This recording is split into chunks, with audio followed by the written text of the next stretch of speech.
You remember it clearly. You know you do. But the person standing in front of you, the person you trust, is looking at you with such certainty, such calm conviction, that you begin to wonder, did it really happen? Or is something wrong with your mind? Take a slow breath. What I'm about to tell you might feel uncomfortable because you might recognize it. Not in some distant scenario, but in your own life. Perhaps in a conversation you had yesterday. Perhaps in a relationship that ended years ago, but still makes you doubt yourself. Here's the truth, researchers only recently confirmed. There's a form of manipulation so powerful that it doesn't just change what you believe. It physically rewires your brain. Brain scans of victims look like people with severe trauma. Their memory centers shrink. Their decision-making weakens. And here's the disturbing part. This can happen to anyone. It doesn't matter how intelligent you are, how confident, how stable. Under the right conditions, your own mind can be turned against you. This is gaslighting. And tonight, you'll understand not just how it works, but why it's so devastatingly effective and how people heal. London, 1938. Playwright Patrick Hamilton creates something that will do more than entertain. He'll give millions of people, decades later, the words to describe an experience they couldn't name. The play is Gaslight. A husband systematically manipulates his wife Paula into believing she's losing her sanity. He moves pictures, hides objects, creates mysterious footsteps in the attic. But most famously, he dims the gaslights throughout their Victorian home while insisting nothing has changed. The lights, he says lovingly, are exactly as bright as always. The problem is in her head. Paula trusts him. She loves him. So when her perceptions conflict with his calm assurances, she doubts herself. Am I going mad? And that's exactly what he wants. Because hidden in the attic is the truth. He's searching for her family's jewels. The play became a film in 1944 with Ingrid Bergman. Her performance was so hauntingly authentic, it would define the concept we're exploring tonight. But here's what's remarkable. The term gaslighting didn't emerge immediately. First recorded use? 1961, 23 years after the play. It remained obscure for decades.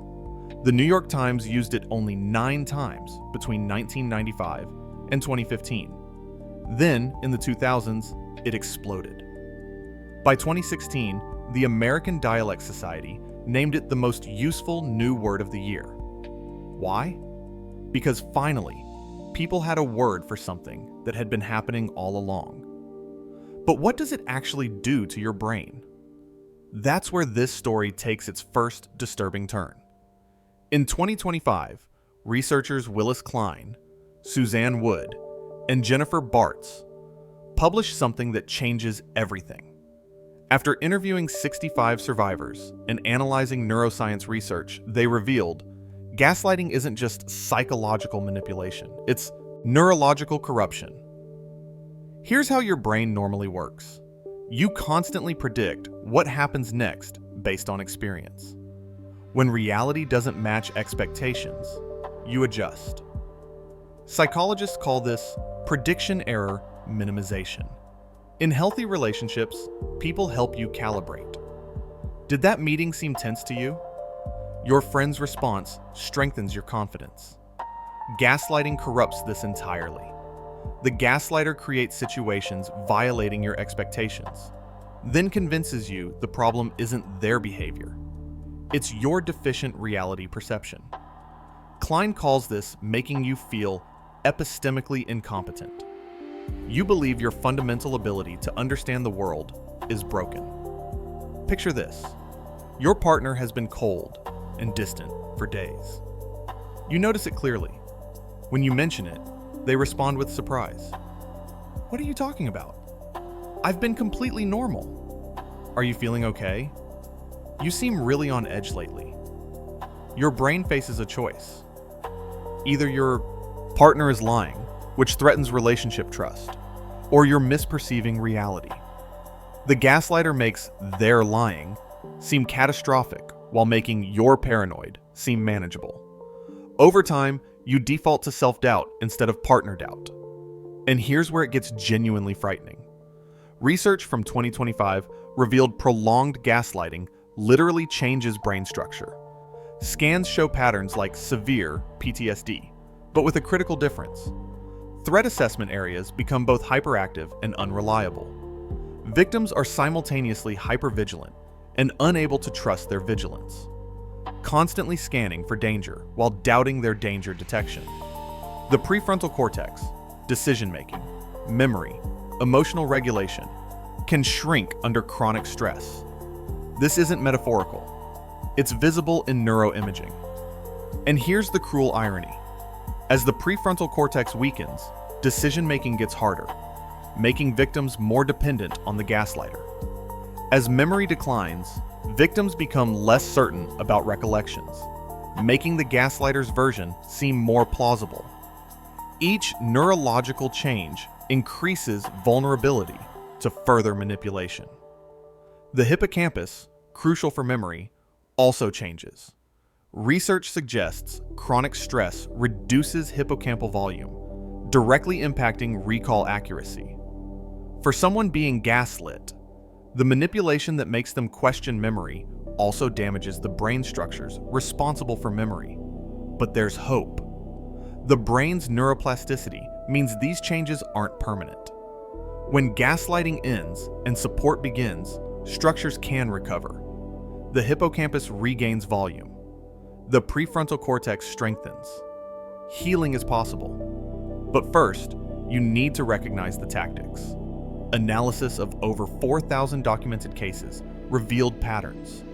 Gaslighting follows remarkably consistent scripts. Isolation dominates. 85% of cases. Gaslighters systematically separate targets from support systems. Dual purpose. Creates dependency while eliminating outside perspectives that could challenge their narrative. They express jealousy about friends, manufacture conflicts at gatherings, subtly criticize loved ones until the victim gradually reduces contact. If you're the only voice someone hears, you control their reality. Reality distortion appears in 86% of cases. National Domestic Violence Hotline research shows 74% of victims believe their partner deliberately tried to make them feel crazy. The tactics are specific: countering, questioning memories even when targets are certain. Your memory is terrible. I never said that. Withholding, refusing to listen. I don't want to talk about this again.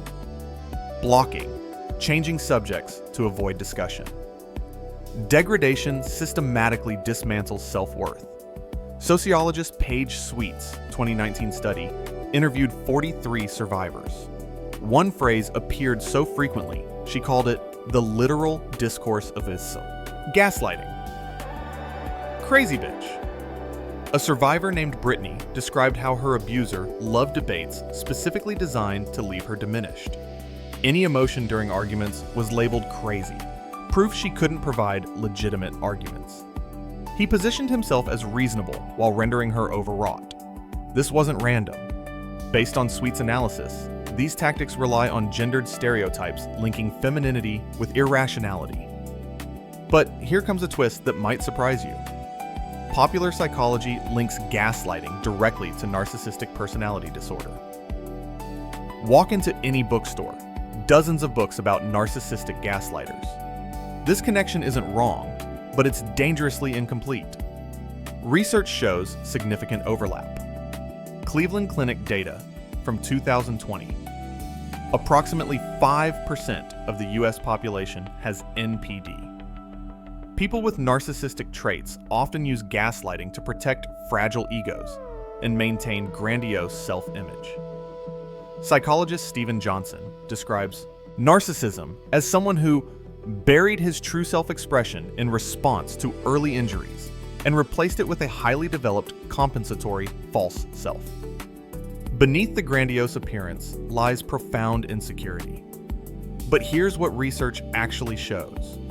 Not all gaslighters are narcissists. and not all narcissists gaslight.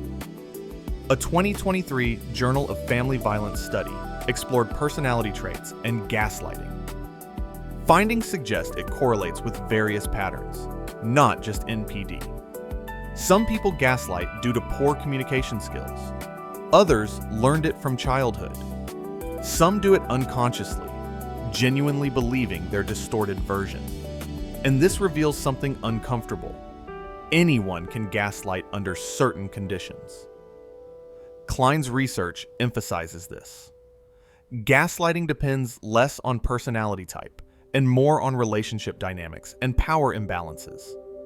It succeeds when someone in a position of trust violates expectations in ways making the target doubt themselves rather than the perpetrator. Your colleague, your friend, even your parent might gaslight. Not because they have a disorder, but because they've learned reality distortion helps avoid accountability or maintain control. Understanding this matters practically. A narcissist with entrenched patterns may be unlikely to change. Someone who gaslights unconsciously might respond to feedback.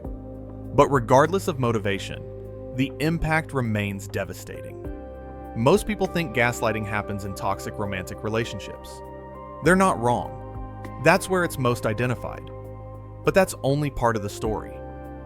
In families, particularly parent-child, gaslighting strikes during vulnerable development.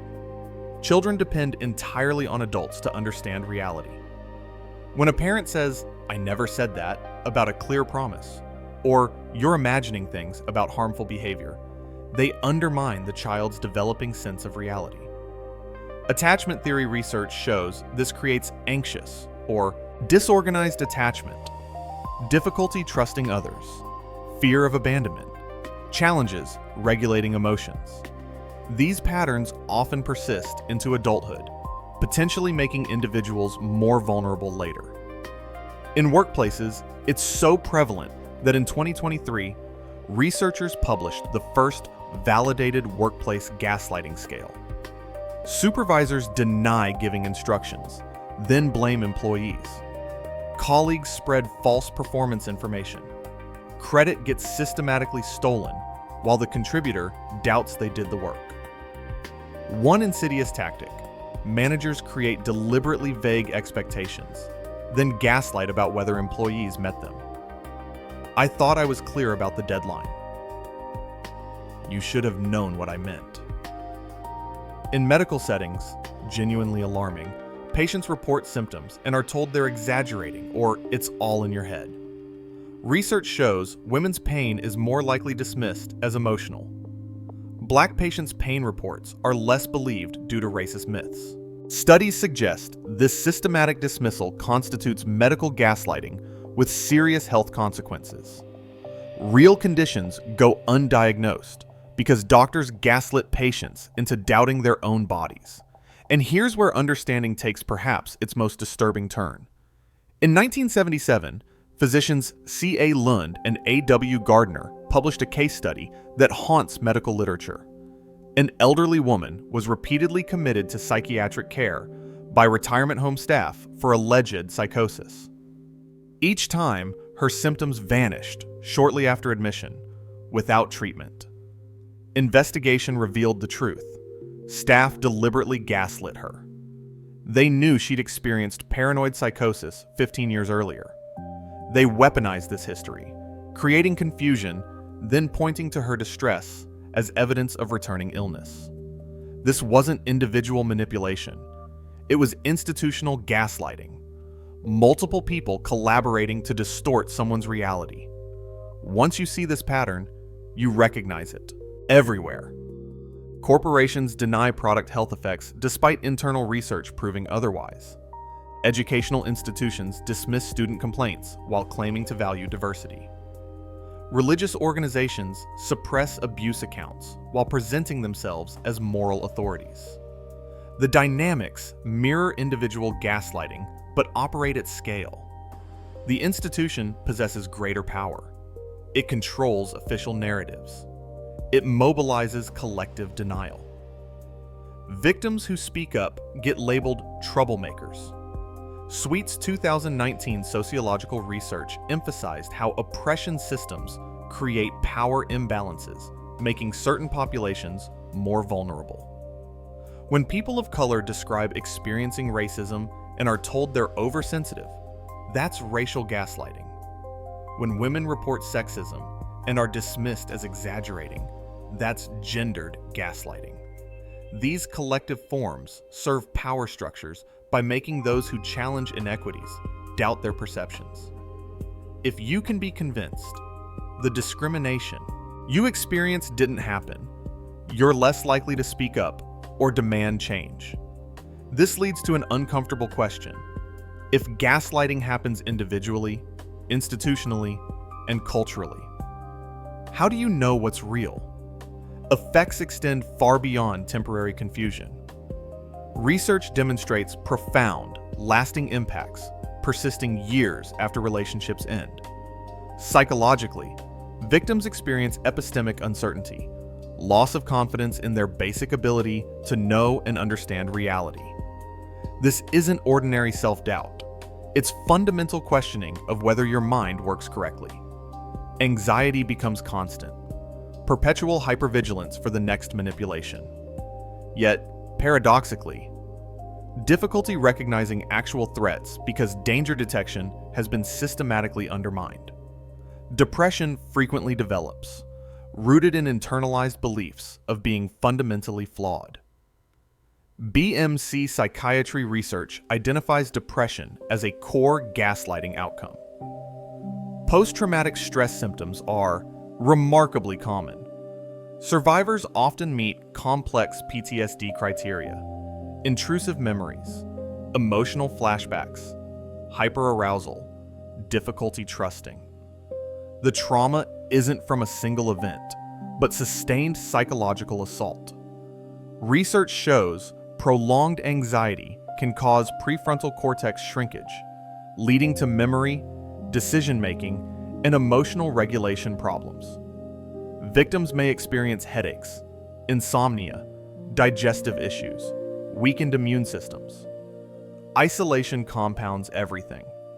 Gaslighters separate victims from support, and victims withdraw further due to shame or exhaustion. This eliminates external reality checks that could help break the cycle. One survivor in Klein's research described it perfectly. "I felt like I was living in circles and circles, not knowing which way was up or down." Dr. Robin Stern's 2007 book, The Gaslight Effect, developed questions helping people identify gaslighting. Based on clinical experience, her framework became one of the most used assessment tools and tools. Modern studies. Key indicators. You constantly apologize, even when you've done nothing wrong. You frequently feel confused after interactions with a specific person. You second-guess yourself constantly, especially around the suspected gaslighter. You make excuses for their behavior to concerned friends. You feel like you're walking on eggshells. Research indicates 3 out of 5 people have experienced gaslighting without realizing it. Recognition lies in understanding gaslighters rely on repeated core tactics. Documentation reveals patterns invisible in individual moments. Keeping notes about interactions, what was said, what happened, how you felt, provides reference points that can't be gaslit away. Reviewed over time, patterns emerge. External validation becomes crucial. Trusted friends, family, or therapists provide reality checks cutting through distortions. If multiple people express concern about a particular relationship, that's significant information. Remember, those brain changes? Research shows they can reverse. Recovery typically involves several components based on trauma psychology and neuroscience findings. Acknowledgement and validation. Recognizing gaslighting was real, not imagination, often brings relief and grief. Relief at having an explanation. Grief for time lost.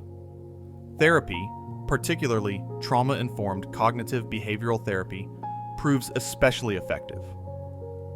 CBT helps identify and challenge distorted thinking gaslighting instilled. Therapists provide consistent external validation, rebuilding trust in perceptions. Some use eye movement desensitization and reprocessing for trauma symptoms. EMDR helps process traumatic memories, reducing emotional charge. Support groups provide community with others who understand from experience. Research shows hearing similar stories and witnessing others' healing can be profoundly validating. Self-validation becomes a practice requiring intentional cultivation. After, gaslighting teaches dismissing experiences. Consciously relearning self-trust takes time. This might involve journaling to externalize experiences, making them concrete. Mindfulness helps reconnect with present experience and internal sensations. Gaslighting often creates dissociation from felt experience. Mindfulness brings attention back, strengthening connection to internal truth. Boundary setting becomes essential. Learning to recognize violations and respond assertively rather than doubtfully represents crucial healing work. Neuroplasticity studies confirm that with support, time, and practice, brains can heal. The prefrontal cortex strengthens. The hippocampus regains volume. The hyperactive amygdala recalibrates. Neural pathways that learn to default to self-doubt can rewire to trust perception again. Timelines vary based on duration, severity, individual resilience, and support quality. Progress isn't linear, but recovery is possible. Recovery doesn't follow neat timelines. Trauma research shows it's not linear progression from damaged to healed. It's more like a spiral, revisiting similar challenges at different understanding levels. Early stages, based on clinical observations, involve intense conflicting emotions. Relief at escaping, anger at the gaslighter and at yourself for not seeing it sooner, though this self-blame is itself a gaslighting remnant. Grief for the relationship you thought you had, anxiety about trusting judgment. Post-traumatic growth research suggests these emotions, while painful, are part of healing. The key is experiencing them without judgment, recognizing them as natural trauma responses. Middle recovery stages often involve what therapists call reality testing. Survivors gradually rebuild perception trust by checking them against objective reality and trusted others' observations. Over time, as perceptions prove accurate, confidence returns. Research documents a common phenomenon where survivors become temporarily hypersensitive to any manipulation signals. Someone makes an innocent statement, and you wonder if they're gaslighting. This hypervigilance, while exhausting, makes sense as protection. Your brain is ensuring you never get trapped again. With healing, this typically moderates into healthy discernment. Later stages involve what researchers call integration. Being gaslit becomes part of history, but not entire identity. You're no longer primarily a gaslighting survivor, but someone who survived and grew. Resilient studies show many survivors eventually report positive changes, stronger boundaries, better manipulation recognition, deeper empathy, and paradoxically, greater perception trust than before gaslighting. Neuroplasticity confirms brain changes can reverse with time and support. The hippocampus regains volume. The prefrontal cortex strengthens. The amygdala recalibrates. New neural pathways form, defaulting to self-trust. But healing isn't about erasing the experience or returning to who you were before. It's about integrating what happened into broader self-understanding. The gaslighting happened. It affected you. And you survived. All three can be simultaneously true. We've traced gaslighting from a 1938 play through modern neuroscience, from individual manipulation to institutional corruption, from brain damage to healing. But here's the final twist, reframing everything. The reason gaslighting exploded into common usage in the 2000s wasn't arbitrary. Research suggests we're living in what scholars call an epistemic crisis, a time when distinguishing truth from falsehood has become increasingly difficult. Digital technology enables reality manipulation on unprecedented scales. Deepfakes create video evidence of events that never occurred. Photos edit seamlessly. Entire online personas fabricate. Information travels faster than fact-checking can keep pace.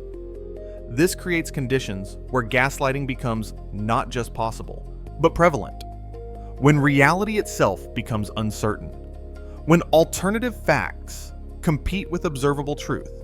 When institutions meant to verify reality are systematically undermined. We're all potentially vulnerable.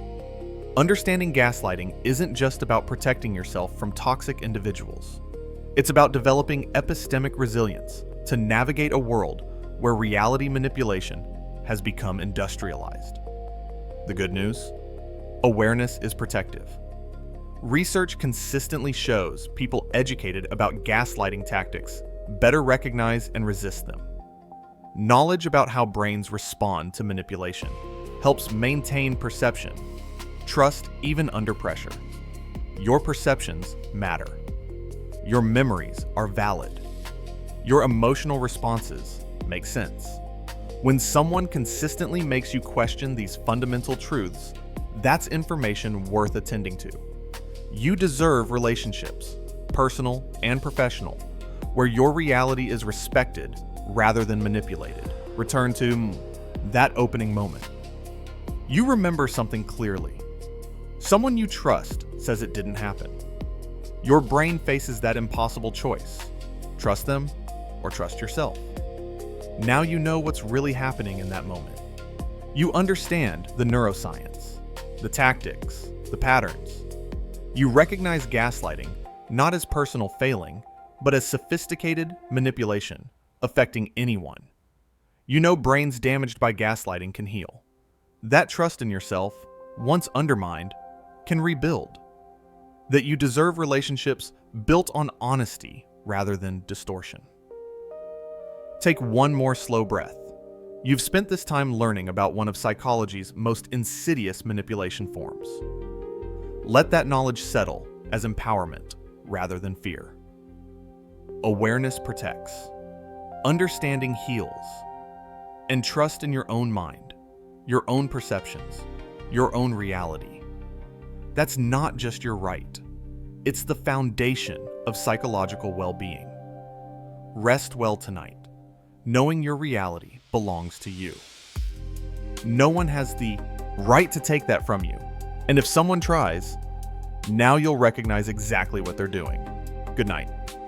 One fascinating dimension involves analyzing the specific linguistic patterns gaslighters employ. It's not just what they say, it's how they say it. Research in communications identified recurring features in gaslighting discourse. Gaslighters often employ hedging language, phrases creating ambiguity and deniability. Instead of clear statements, they use qualifiers. Maybe, perhaps, I think, possibly. This allows later claims they never made definitive promises.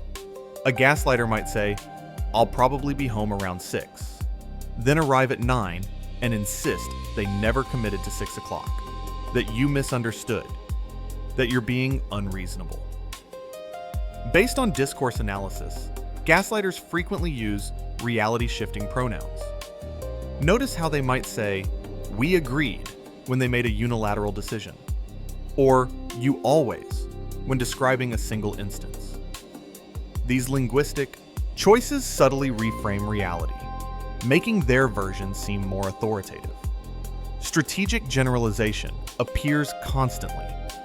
A gaslighter transforms specific incidents into character indictments. "You forgot to call me back" becomes "you never think about my feelings." This shift from behavior to identity makes the victim defensive about their entire character rather than able to discuss a specific situation. Emotional invalidation employs minimizing language. Just, only, merely. It was just a joke. I only said that because you're making a big deal out of something that's merely a small misunderstanding. Research suggests these words subtly communicate that reactions are disproportionate, unreasonable, excessive. Questions that aren't really questions appear frequently. Don't you think you're overreacting? Why are you so sensitive? Can't you take a joke?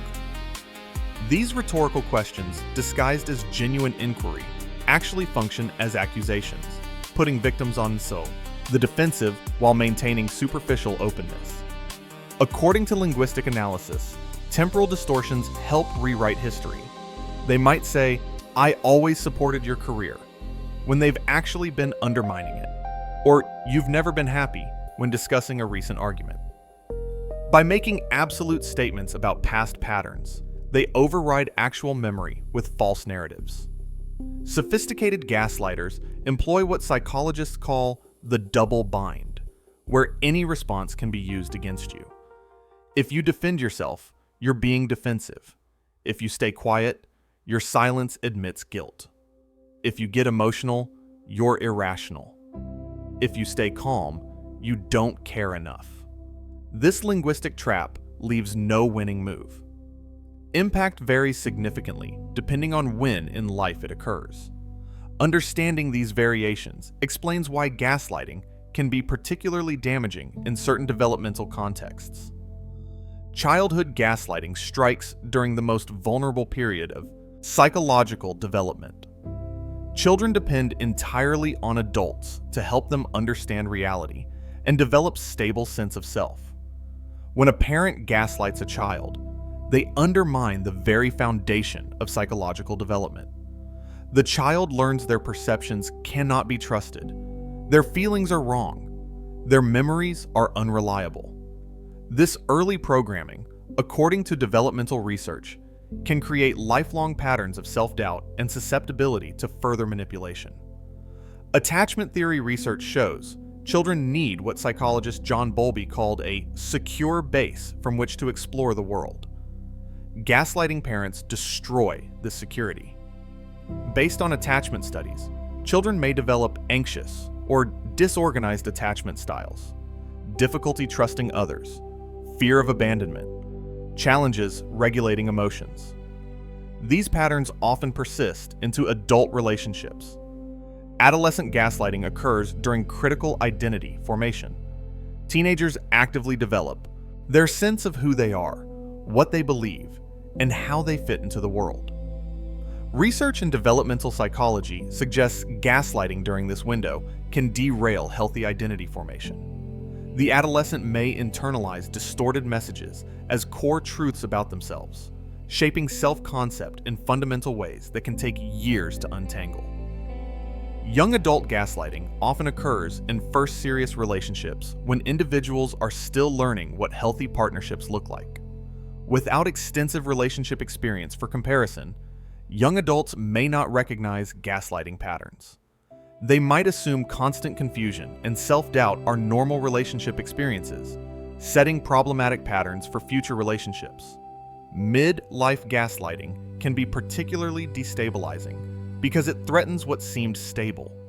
Someone who spent decades in a relationship may suddenly recognize gaslighting patterns that existed for years but went unidentified. This realization that much of adult life was built on manipulation can trigger profound identity crises. Questions arise. Who am I apart from this relationship? What parts of my life story are real? Can I trust my own judgment after being wrong about something so fundamental for so long? Elder gaslighting deserves special attention because aging populations face unique vulnerabilities. Cognitive changes that can accompany aging may make it harder to maintain confident memories of events. Research on elder abuse suggests that gaslighters, including family members or caregivers, can exploit these vulnerabilities. The retirement home case from 1977 perfectly illustrates this pattern. Additionally, elders may depend on others for care. creating power imbalances that facilitate gaslighting. Financial elder abuse often involves gaslighting components, where the victim is manipulated into doubting their ability to manage their own affairs. While gaslighting has existed as long as humans have manipulated each other, digital technology has created unprecedented opportunities for reality distortion. Digital gaslighting employs tools unavailable in previous generations. A gaslighter might delete text messages, then claim a conversation never happened.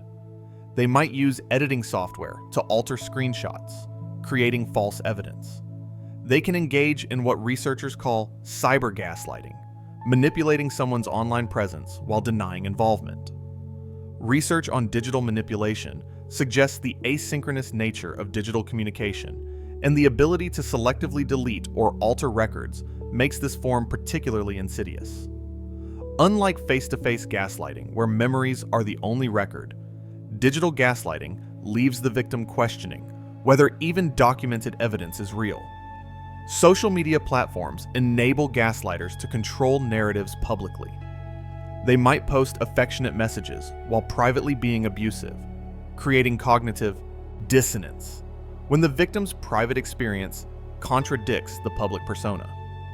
If the victim speaks up, the gaslighter can point to the public record as proof that they're loving and supportive. Studies on online harassment indicate that gaslighters can weaponize others' digital content against them. They might screenshot a victim's post from years ago, present it out of context, and use it to prove the victim is unreliable or unstable. The permanence of digital footprints becomes a tool for manipulation in ways previous generations never faced. While anyone can potentially fall victim to gaslighting, certain practices and awareness can provide protection and build resilience. Know yourself deeply. Research on self-awareness suggests that understanding your values, boundaries, authentic reactions, and typical patterns makes it harder for someone to convince you that you're something you're not. Regular self-reflection, journaling, and honest self-assessment build this foundation. Maintain strong connections outside any individual relationship. Studies consistently show that gaslighters work through isolation. Multiple sources of feedback and support make it harder for one person to control your reality. Investing in friendships, family bonds, and community connections provides diverse perspectives. Trust your gut feelings. When something feels wrong, research on intuition suggests it usually is. Gaslighting trains you to dismiss intuition, so consciously practicing trust in instincts counteracts this manipulation. If a person or situation consistently leaves you feeling confused, drained, or diminished, that's important information, regardless of explanations offered. Notice patterns rather than focusing on individual incidents.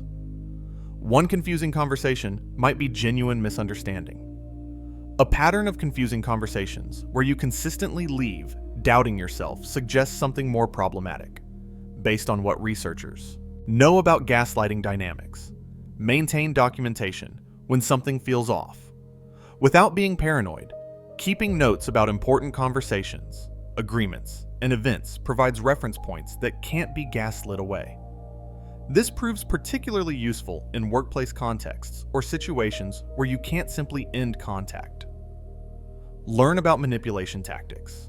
Studies show that understanding how gaslighting, love bombing, triangulation, and other strategies work makes you better equipped to recognize them. This knowledge doesn't make you cynical.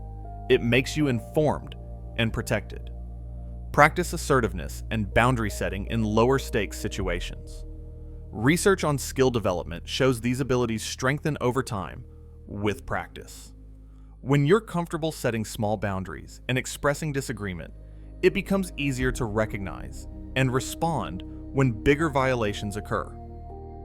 Seek balance between openness and appropriate caution.